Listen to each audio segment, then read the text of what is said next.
Hey there, it's Renessa, and I am doing a quick pocket coaching for you. And one of the most liberating lessons that I have learned over the years is this idea of being willing to do it ugly. And I have embraced that like you would not believe. And I want to tell you about it because I hope that it will serve you as well. Whatever it is, whether it is marriage or parenting or perfect work, I am willing to do it badly until I can do it well. And if you are willing to embrace that conviction, there is no limit to what you're going to be able to accomplish in your own perfect work. And so so the concept came to mind for me because one of my old coaches used to tell this story about this guy named Larry Winget. And Larry Winget is a motivational speaker. He's the author of several books. And one of his books is titled, Your Kids Are Your Own Damn Fault. And Larry goes all around the country and he speaks at companies and associations and this and that as a keynote speaker. And one of his signature talks is, Your kids are your own damn fault. And one day somebody in the audience commented on his book cover saying that his book cover was ugly. And Larry's response was, well, my ugly book cover is better than the one that you don't have. And I was like, okay, I could take that.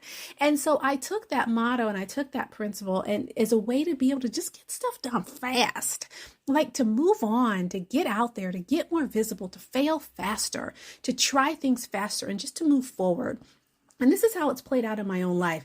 So, a couple of times a year or so, I host these virtual Creating Your Perfect Work interview summits. It's a time where I bring together thought leaders on various topics on how to get highly paid doing work you love. In fact, some of you are actually in this community. You're here in this pocket coaching because you came and enrolled in one of those summits. Now, the first time I ever launched one of those summits just did not go well from start to finish. And I remember the first speaker, thought leader, whatnot that I reached out to, she was a best-selling author of something, I don't remember. And I had scheduled time with her to kind of, share the project, try to enroll her, as the first speaker.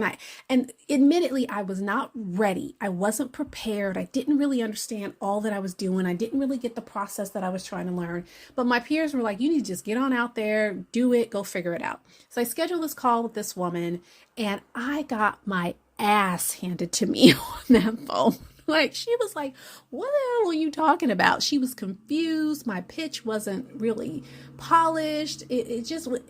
I could not get off that phone fast enough. It was just so bad. And I sat there after that conversation and I literally for like 20 minutes went and just rejigged the entire pitch. I went line by line. I was like, where was she confused? Why does she react this way? This is a hot bet. And I fixed the whole thing. I tweaked it. And I immediately got back on the phone, scheduled another call because I knew if I didn't do it then, I wouldn't do it again. And all of the amazing things that happened in those interview summits would never have happened because it was so ugly and so bad in the beginning. So the content of the summit itself was amazing. I mean, women loved it. We got rave reviews about the actual quality of the content, but the behind the scenes of that first event was a hot mess. There were so many breakdowns, both in my own leadership and in the process. I mean, it was a hot mess. But as overachievers, we have these boxes, all these boxes that we need to check in order for an outcome to qualify as awesome or even for it to be enough. And in that event, there was lots of learnings. There were so many things that I would do better or not at all, the next time. But here's the deal. That first interview summit still generated over $46,000 in revenue, as ugly as it was behind the scenes. And so what does that mean for you?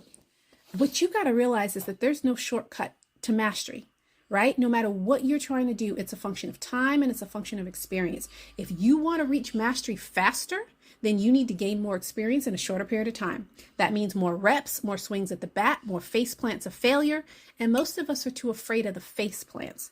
We're afraid of what people are going to say. We're afraid of looking bad. We're afraid of confirming our worst fears about ourselves. So we end up dragging our feet.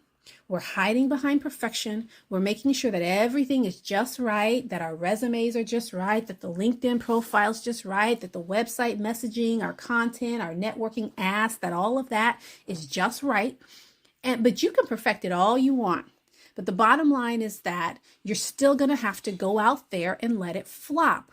There will be wins. There'll be plenty of wins. Lots of you have lots of wins, in your careers and your businesses, but there will also be flops. And the flops give you feedback. The flops uncover the places for improvement for your product. Whether the product is you selling yourself to a company, and you're wondering why. I mean, I got an interview, but I didn't get offers, and I'm not getting offers, and I've made, 50, applications, and I haven't gotten a job. Well, you're the product, and you're selling something, and the pitch ain't working, right? And so that flop is giving you feedback about your pitch. Or if the product is a service offering in your business, it's giving you feedback. The flops make you a better woman in the marketplace. The flops also lead you to your perfect work. So if you want to go from bored, burned out, and unfulfilled, one of my biggest pieces of advice to you is being willing to do it ugly. Just make that decision. And if you want to go from bored, burned out, and unfulfilled to highly paid doing work you love, then you need to get up on our website, click the button that says work with me, and see how I or my team can support you. What program, how can we get you there? How can we create the business? How can we create the career? How can we make the pivot? How can we set you up in thought leadership?